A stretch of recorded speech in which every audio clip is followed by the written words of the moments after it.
오늘도 예배하는 자를 찾으시고 주를 가까이 하는 자에게 하늘의 신령한 복을 주기를 기뻐하시는 하나님, 주님의 전에 나온 저희들에게 신령한 복을 더하시고 눈을 열어 믿음의 세계를 볼 수 있도록 도와주옵소서.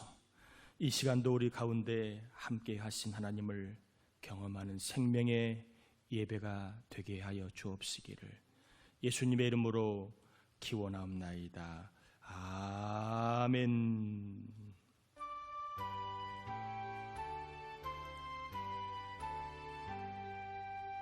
만복의 근원 하나님, 온 백성 찬송 드리고 저천사여 찬송하세.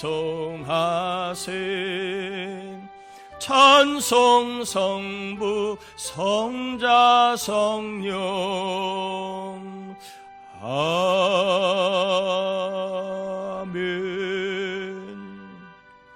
자리에 앉겠습니다. 우리 이 시간에는 우리의 죄와 허물을 참회하는 회개의 기도를 같이 올리겠습니다. 하나님 아버지 감사합니다. 우리를 사랑하여 주신 은혜를 감사합니다. 이 시간도 우리를 주의 전으로 불러주신 것을 감사하며 주님을 배울 수 있도록 하나님 아버지 우리 안에 있는 더러움들을 회개합니다.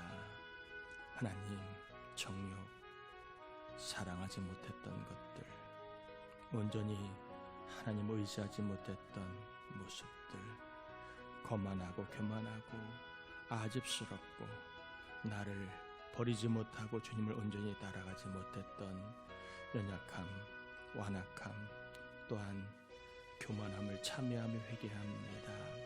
하나님, 이 종을 정결하게 씻어주셔서 오늘도 예배 가운데 주님을 배울 수 있도록 역사하여 주시기를 원합니다. 우리 하나님 아버지, 우리 모두가 주님을 배울 수 있도록 우리를 정결하게 깨끗하게 씻어 주옵소서. 주님 만나는 거룩한 감동과 기쁨이 있게 하여 주옵소서. 성삼위 하나님 임재하시고 만나고 경험하게 하옵소서. 회개한 우리를 깨끗하게 하셔서 오늘도 살아계신 하나님을 눈으로 귀로 뵐 수 있고 만날 수 있도록 우리에게 거룩한 영을 더하여 주실 줄 믿습니다. 하나님 만나다가 믿음이 더욱더 굳세지게 하시고 말씀과 하나님의 음성을 듣다가 소망이 생겨나게 하시고 생명 하나님과 교제하다가 우리의 몸과 마음이 괴로움과 아픔이 아니라 기쁨과 강건함으로 충만하게 하여 주옵시기를 예수님의 이름으로 기도드립니다. 아멘. 하나님 말씀 출애굽기 18장입니다. 13절에서 27절까지 출애굽기 18장 13절에서 27절까지 교독합니다. 13절입니다. 이튿날 모세가 백성을 재판하느라고 앉아있고 백성은 아침부터 저녁까지 모세 곁에 서 있는지라.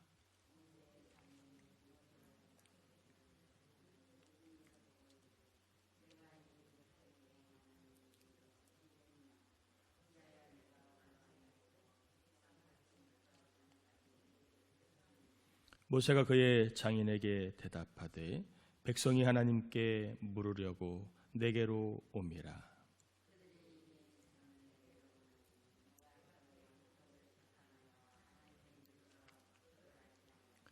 모세의 장인이 그에게 이르되 내가 하는 것이 옳지 못하도다.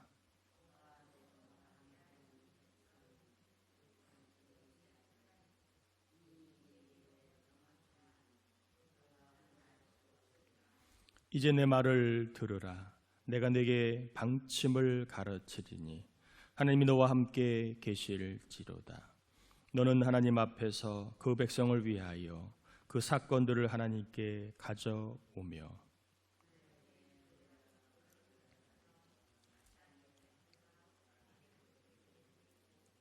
너는 또 온 백성 가운데에서 능력 있는 사람들 곧 하나님을 두려워하여 진실하며 불의한 이익을 미워하는 자를 살펴서 백성 위에 세워 천부장과 백부장과 50부장과 10부장을 삼아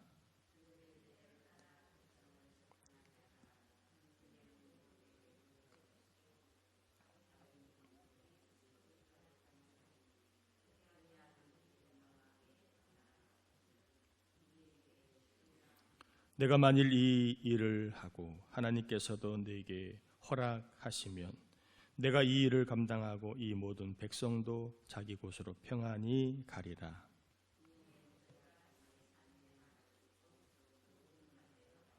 모세가 이스라엘 무리 중에서 능력 있는 사람들을 택하여 그들을 백성의 우두머리 곧 천부장과 백부장과 50부장과 10부장을 사범해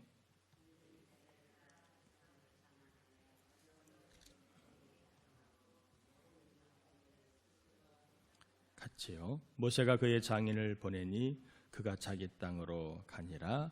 아멘. 아멘. 본문은 광야를 지나고 있는 이스라엘 백성들의 일상을 소개하고 있습니다. 무조건 행진만 한 것이 아니라 멈춰 있을 때에 어떤 일이 벌어졌는가를 소개하는데 재판이 참 많았다는 것을 알 수 있게 됩니다. 재판이 많았다는 말은 그만큼 또 문제가 많았다 이런 뜻이 되겠지요. 이 재판을 통해서 모세는 하나님의 율법을 이스라엘 백성들에게 가르치게 됩니다. 16절에 보면 그들이 일이 있으면 내게로 오나니 내가 그 양쪽을 재판하여 하나님의 율례와 법도를 알게 하나이다. 자, 재판이 많았고 재판을 통해 모세는 하나님의 율법을 가르치는 일을 이제 행진이 멈출 때에 많이 했다는 것을 보게 됩니다. 왜 모세는 하나님의 법을 재판을 하면서 가르쳤을까? 세 가지 이유가 있습니다. 하나는 재판이 있다는 것은 죄가 있다는 거지요.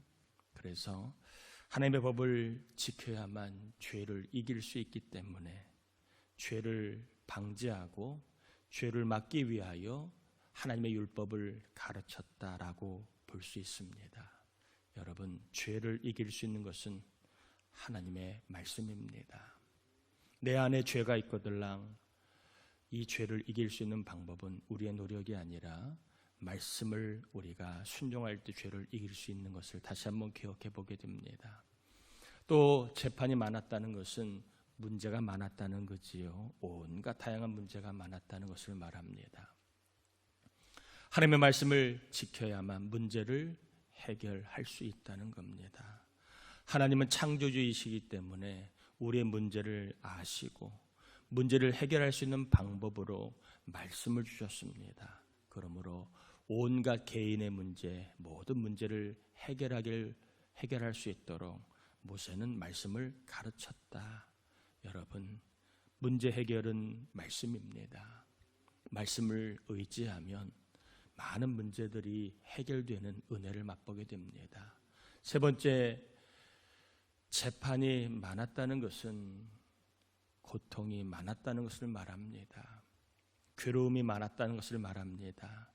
하나님의 말씀을 가르쳤다는 것은 이제 고통을 좀 끊고 괴로움을 끊고 좀 즐겁게 살아갈 수 있는 방법이 말씀을 따를 때 가능하기 때문에 말씀을 가르쳤다라고 볼 수 있습니다.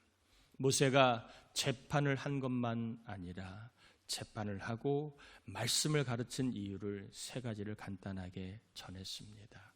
죄를 이기는 삶을 위해서는 말씀이 필요하고 문제의 근원적인 해결을 위해서는 말씀이 필요하고 인생의 고통과 괴로움을 이길 수 있는 소망과 기쁨은 말씀을 지킬 때 이루어질 수 있기 때문에 모세는 재판을 하며 마무리는 항상 말씀을 전하고 말씀을 가르치고 말씀을 따르도록 그렇게 재판을 마무리했다라고 볼 수 있습니다. 아침부터 저녁까지 혼자 또 계속 재판하는 사위를 보면서 장인 이드로가 좀 덜 힘들게 살아가는 방침을 소개하는 게 오늘 본문의 이야기입니다. 그래서 오늘 설교 제목을 뭘로 잡을까 고심하다가 덜 힘들게 사는 지혜, 이렇게 좀 설교 본문을 잡았습니다. 다시 한번 전합니다.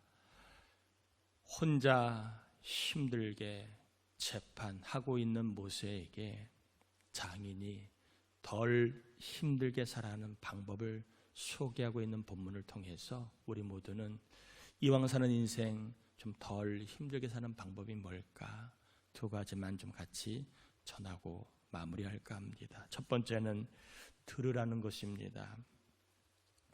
이드로는 모세에게 자신의 말을 들으라고 19절에 이렇게 얘기를 합니다. 이제 내 말을 좀 들으라.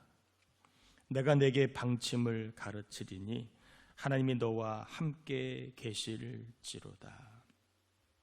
자신의 말을 들으면 모세가 하나님이 함께 하심을 경험할 수 있다고 얘기합니다. 참 이드로도 대단하지요. 자기 말을 들으면 하나님을 만날 수 있다. 자기 말을 들으면 하나님의 도우심을 경험할 수 있다. 이렇게 말합니다. 자기의 말을 들으라고 모세에게 거듭 강조를 합니다. 이드로 자신이 대단한 게 아니라 인생의 경험자의 말을 들으라는 것이지요. 나이는 그냥 먹는 게 아니더라고요. 밥 먹는다고 나이가 먹는 것이 아니라 나이를 먹는다는 말은 수없이 많은 인생의 경험이 축적되는 것이고 또 인생의 수없이 많은 사연이 그렇게 채워져야 나이를 먹는다라고 생각이 듭니다.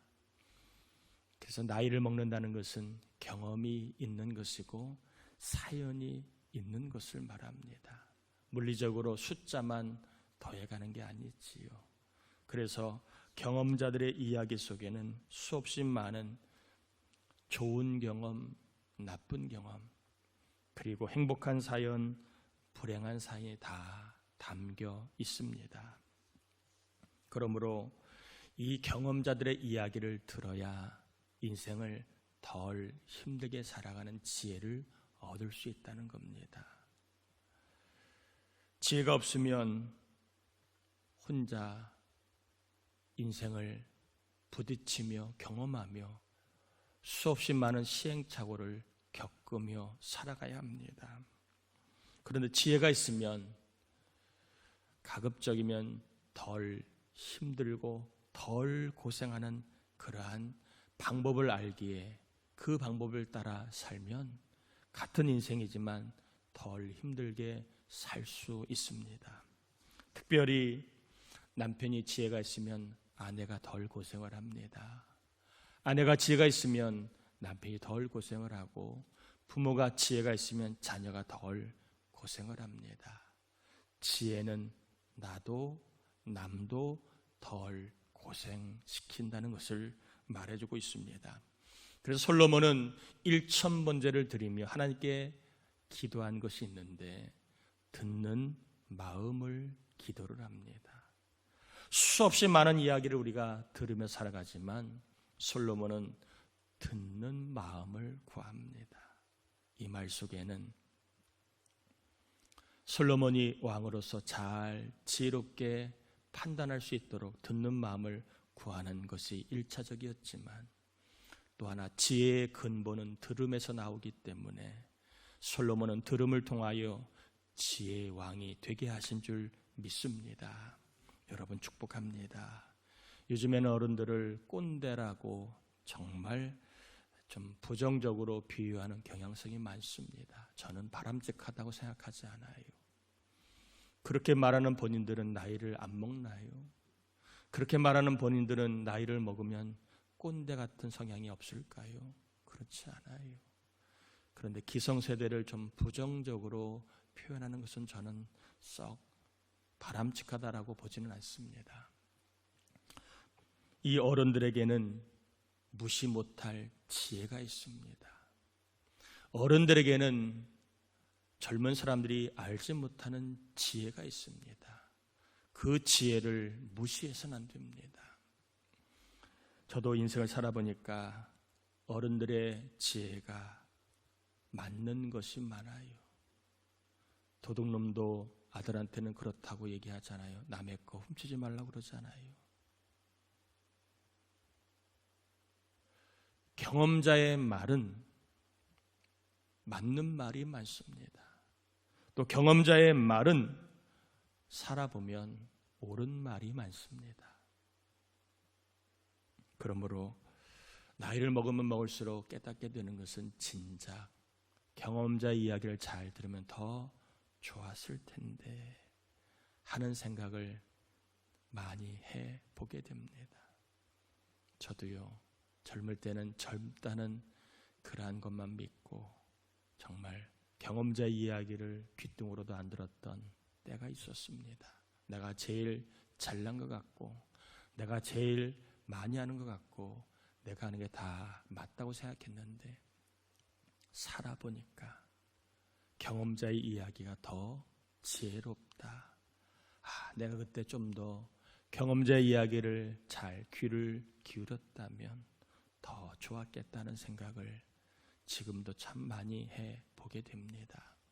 여러분, 지혜를 갖고 있어야 이왕 사는 인생 덜 힘들게 살아가요. 오늘 본문의 모세, 출애굽의 영웅입니다. 하나님의 영광을 본 자입니다. 광야 생활에서 수없이 기적을 베푼 자입니다. 그런 모세에게 이들어가 내 말을 들으라고 얘기할 때 그게 쉬운 건 아니지요. 대부분 사람들이 완장을 차면 남 말 안 듣는다면서요. 평소에는 고분고분 참 사람 좋은 사람이었는데 완장을 차고 감투를 차면 그때부터는 완전히 사람이 딴판이 된다고 그러잖아요. 자기가 다 아는 것 같고 자기가 다 맞는 것 같고 그런 착각에 빠진다고 그러잖아요. 모세는 들었습니다. 여러분, 믿음은 잘 듣는 것에서부터 시작될 수 있습니다. 들어야 믿음이 자라고 들으면 지혜가 자랍니다. 여러분, 특별히 경험자가 있을 거예요. 인생의 경험자, 일의 경험자, 인생의 경험자, 내 삶의 경험자의 이야기는 들으면 여러분 인생을 덜 힘들게 살아갑니다. 그냥 정말 고집 부리지 말고 더 후회하기 전에 인생의 경험자의 얘기를 잘 들어 모세처럼 좀 이왕이면 덜 힘들게 살아가는 삶의 은혜가 있기를 축복합니다. 태수 아멘. 두 번째입니다. 인생을 덜 힘들게 살아가는 방법은 함께 하라는 거예요. 17절 18절을 보면 모세의 장인이 그에게 이르되 내가 하는 것이 옳지 못하도다. 너와 또 너와 함께한 이 백성이 필경 기력이 쇠하리니 이 일이 내게 너무 중함이라. 내가 혼자 할 수 없으리라. 이대로는 모세가 혼자 계속 재판하면 쇠약해질 것을 알았습니다. 그래서 혼자 하는 것은 옳지 못하다, 이건 틀렸다는 말이 아니라 내 몸에 내 삶에 좋은 일은 아니다, 좋지 않다, 이런 뜻입니다.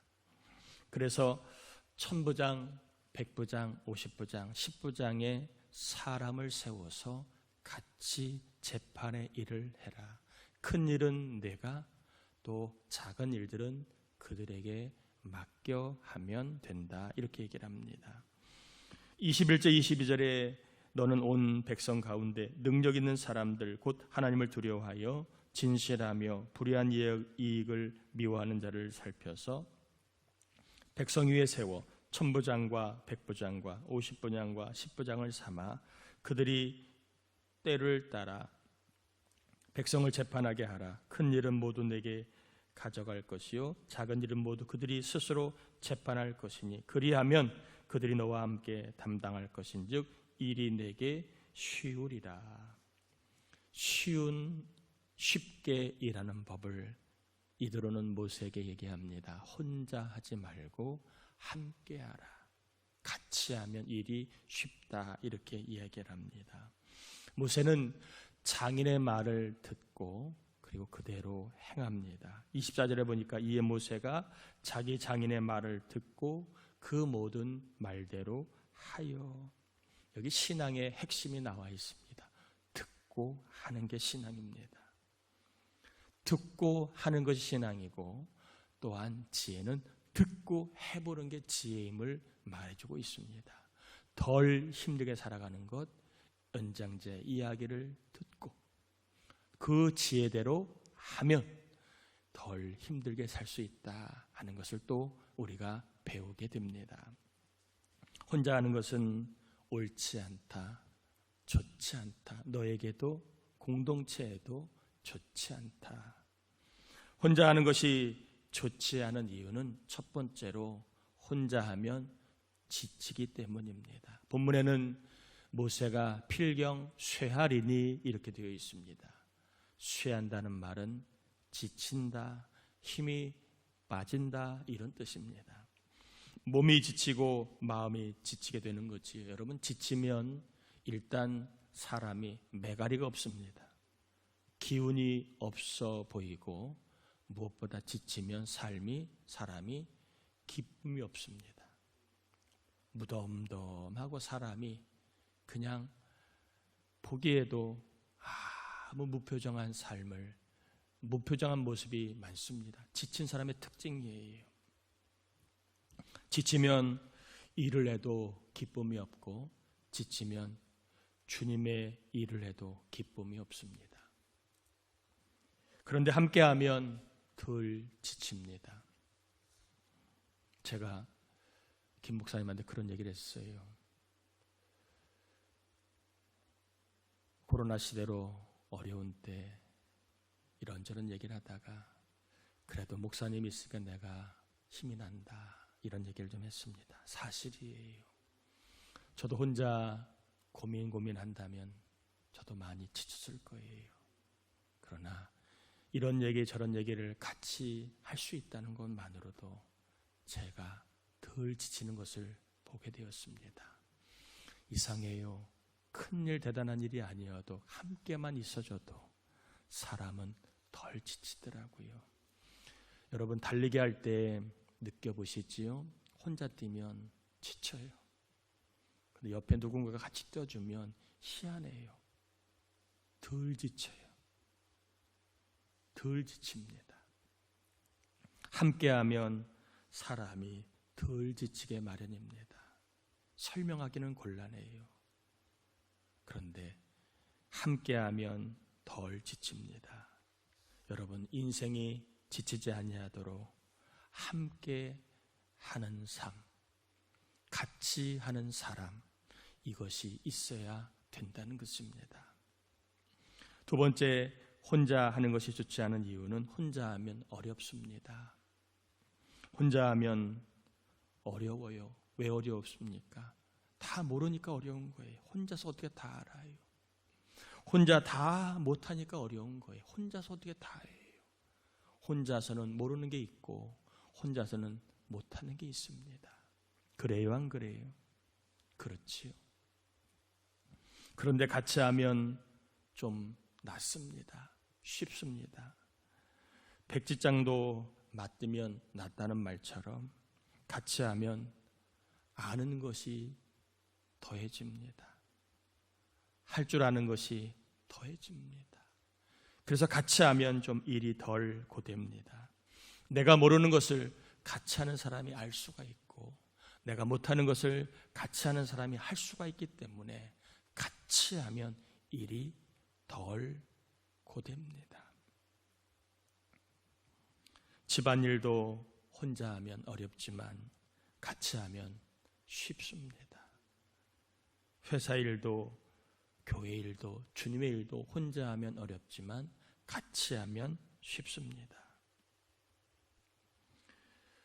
같이 하면 나를 알게 되고 남을 알게 되지요. 무슨 말이냐? 같이 하다 보면 내가 뭘 잘하는지, 내가 뭘 못하는지를 조금 더 잘 알게 됩니다. 같이 하면 저 사람은 뭘 잘하는지, 뭘 못하는지를 알게 됩니다. 그래서 같이 하면 내가 잘하면 그 일을 내가 하면 되는 거예요. 저 사람이 잘하면 그 일은 그 사람이 하면 되는 거예요. 나는 도와주면 되는 겁니다. 그래서 혼자 하는 것보다 같이 하면 그게 덜 힘든 이유가 그런 거예요. 잘하는 사람이 일을 하면 일이 잘 되고 덜 힘들게 마련입니다. 저는 목사지만 건축은 잘 모릅니다. 교회를 공사할 때나 할 때는 건축에 대해서 잘 아는 분에게 맡기면 일이 쉽습니다. 모르는데 제가 아는 척 다 하려고 하면 얼마나 고되겠습니까? 일머리도 모르고 일의 진행 과정도 모르고 전후 준비 과정도 제가 잘 모르는데 그걸 혼자 하려고 하면 얼마나 고되겠어요. 그래요, 안 그래요?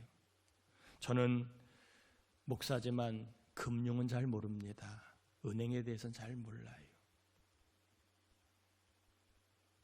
그래서 금융에 대해 잘 아는 분에게 일을 맡기면 저는 덜 고되게 목회할 수 있는 거예요. 저는 관리에 대해서, 전개에 대해서 잘 모릅니다. 신용만 하지 잘 몰라요. 저보다 잘하는 분에게 그 일을 맡기면 저는 그것 때문에 힘들거나 지칠 필요가 없어요. 모르는데 어떻게 해요? 저는 주방을 잘 모릅니다. 잘하고 싶지만 잘 못해요. 그러면 교회 주방은 제가 시시콜콜 다 이래라 저래라 할 필요가 없어요. 잘하는 분한테 맡기고 그분이 주방 일을 하게 하면 저는 주방 때문에 골치 아플 일도 없고 지칠 필요도 없습니다. 모든 것을 제가 다 한다고 생각해 보세요.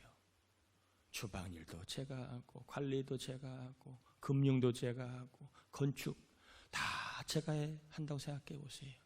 제가 얼마나 피곤하겠어요? 얼마나 지치겠어요? 또 그 일이 얼마나 어렵겠어요? 모르는데 그 일을 하려니 얼마나 어렵겠어요? 저는 목사입니다. 영적인 것에 대해서는 여러분보다 제가 더 잘 압니다. 그래서 저는 영적인 것에 대해서 여러분 저한테 맡겨주시면 됩니다.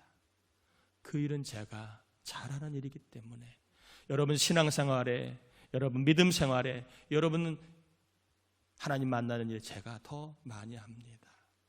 그래서 그 일은 제가 하면 됩니다.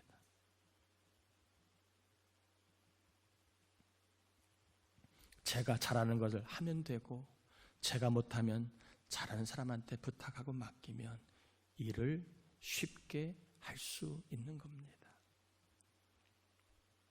이게 오늘 이드로가 모세에게 알려주고 있는 일을 하지만 덜 힘들게 일을 하는 지혜입니다. 오늘 본문은 믿음의 이야기, 예수님에 대한 이야기는 잘 나오질 않아요. 그러나 믿는 사람이라고 일을 힘들게 할 필요는 없다는 거예요. 예수 믿어도 일을 고되게 할 수 있습니다. 지혜가 없으면. 믿고 예수를 믿어도 지혜가 있으면 우리는 일을 쉽게 덜 힘들게 할 수 있는데 그 삶의 지혜를 2개를 전했습니다. 경험자의 이야기를 잘 들어라. 그래서 이왕이면 지혜를 가지고 살면 우리가 덜 힘들게 살 수 있다 말씀을 드렸고, 혼자 다 못해요. 잘하는 것은 내가 못하는 것은 잘하는 사람과 함께하면 일을 덜 힘들게 할 수 있다는 지혜를 전했습니다. 여러분 이 지혜를 가지고 이왕 살아가는 거 덜 힘들게 살아갈 수 있기를, 지치지 않고 살아갈 수 있기를, 이왕이면 쉽고 즐겁게 살아갈 수 있기를 주의 이름으로 축원합니다. 우리 같이 이 시간 하나님, 내가 좀 지혜를 가지고 덜 힘들게 살 수 있도록 인생을 좀 즐겁게, 또 내가 잘하는 일을 잘하며 살게 해달라고 우리 같이 이 시간 말씀을 의지하여 기도합니다. 하나님 아버지, 감사합니다. 우리를 사랑하여 주신 하나님, 우리와 함께 하사라는 감사를 올려드립니다. 오늘 이 시간에 우리 모두가 하나님 인생을 더 힘들게 살아가는 지혜를 전하고 받았습니다. 우리 하나님 아버지, 이 지혜를 가지고 우리가 살게 해주셔서 아버지 하나님, 일이 고되지 않고 일로 인하 지치지 않고 일로 인하 기쁨을 빼앗기지 않고 쉽게 즐겁게 살아갈 수 있도록 하나님 우리에게 남의 이야기를 잘 들을 수 있는 마음을 주시고, 또한 함께 할 수 있는 사람, 잘 함께 할 수 있는 아버지 하나님 사람을 늘 붙여 주시기를 원합니다. 복을 내려 주옵소서. 오늘 예배하는 종들에게 지혜를 주시고 함께 할 수 있는 사람을 붙여 주셔서 인생이 고달프지 않고 지치지 아니하도록 함께 할 수 있는 사람을 붙여 주시옵소서. 감사합니다. 하나님의 역사, 하나님의 은혜가 임할 줄 믿고 기도하였사오니 인생을 더 힘들게 살 수 있도록 도와주시옵소서. 감사합니다.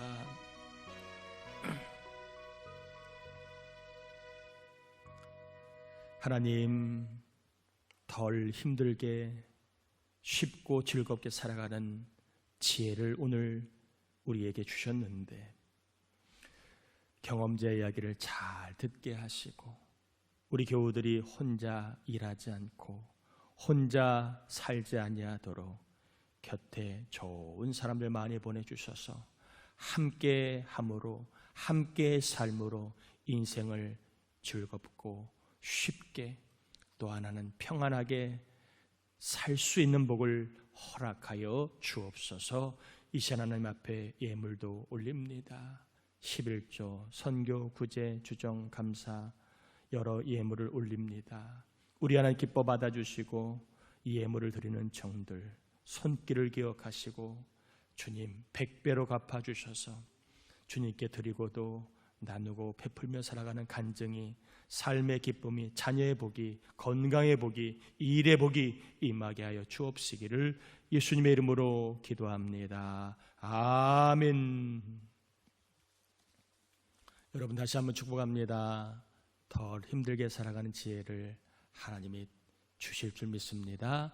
아멘이지요. 이왕이면 좀 미련하게 또 곰스럽게 살지 말고 지혜를 가지고 인생을 정말 쉽게 그리고 기쁨 잃지 않고 살아갈 수 있기를 축복합니다. 아멘이지요. 자, 교회 수직을 전합니다. 금주 중부기도자 조성근 성도님, 최성민 성도님, 최민규 성도님, 영민이와 태원이 기도 부탁을 드리고요. 추수감사주일 다음 주일날 지킵니다. 우리가 김대영 선교사님에게 비자 선교 헌금을 우리가 하나님께 드렸는데 300만 원을 지원을 했습니다. 감사하고 헌금한 모든 분들을 축복합니다. 우리 추수감사절날 또 저희들이 좀 어려운 교회를 좀 섬기려고 합니다. 은광교회 김계현 목사님 교회가 좀 많이 어려워서 저희들이 좀 많이는 아니어도 좀 선교비를 지원할 예정입니다. 의미 있는 일에 절기헌금이 쓰여지니까 여러분 헌금 생활 좀 힘써 주시기를 부탁을 드리고요. 여러분 공지사항 하나 전하는데, 잘 아시는 것처럼 마스크를 착용하지 않으면 과태료가 부과됩니다. 이제 계도 기간이 끝나서 13일부터는 교회 와서도 마스크를 쓰지 않으면 마스크를 쓰지 않은 사람에게 10만 원, 그리고 이 교회 관리자, 운영자에게 150만 원의 과태료가 부과됩니다. 그리고 한 번은 150만 원이지만 2회 이상부터는 300만 원의 과태료가 교회, 저에게 부과가 됩니다.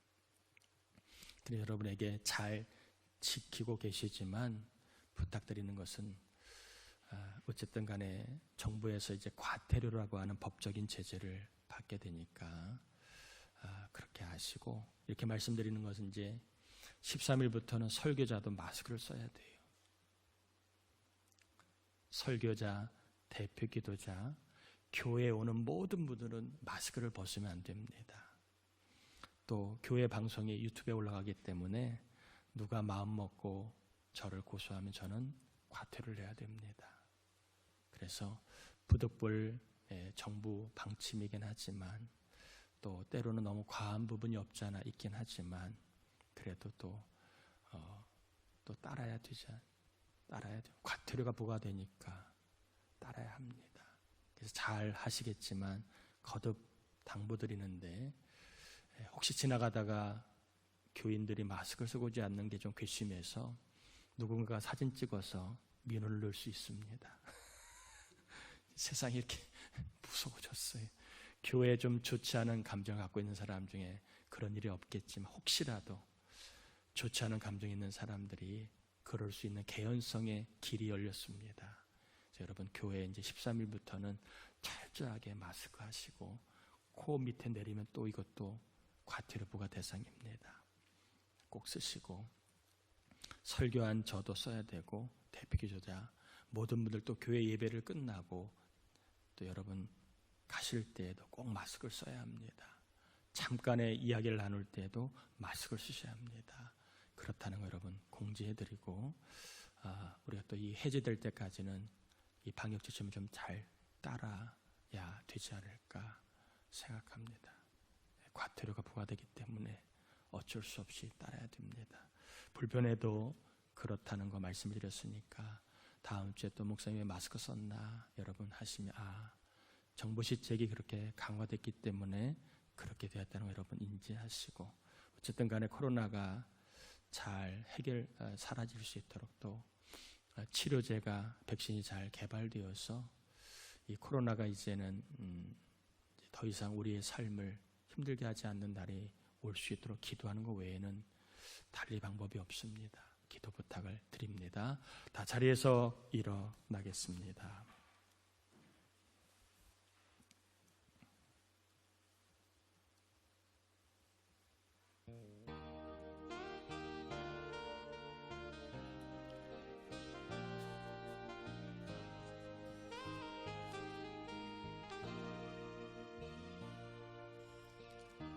당신은 하나님의 언약 안에 있는 축복의 통로, 당신을 통하여서 열방이 주께 돌아오게 되리. 지금은 우리 주님 예수 그리스도의 은혜와 하나님 아버지의 사랑하심과 인생을 이를 덜 힘들게 지롭게 하시는 성령의 감동 감화 충만하심의 은총이 예배하는 귀한 권사님들, 또 우리 성도님들, 청년들, 가정, 자녀 위에, 지친 몸과 마음 위에 이제로부터 영원토록 함께 하옵시기를 간절히 축원하옵나이다. 아멘.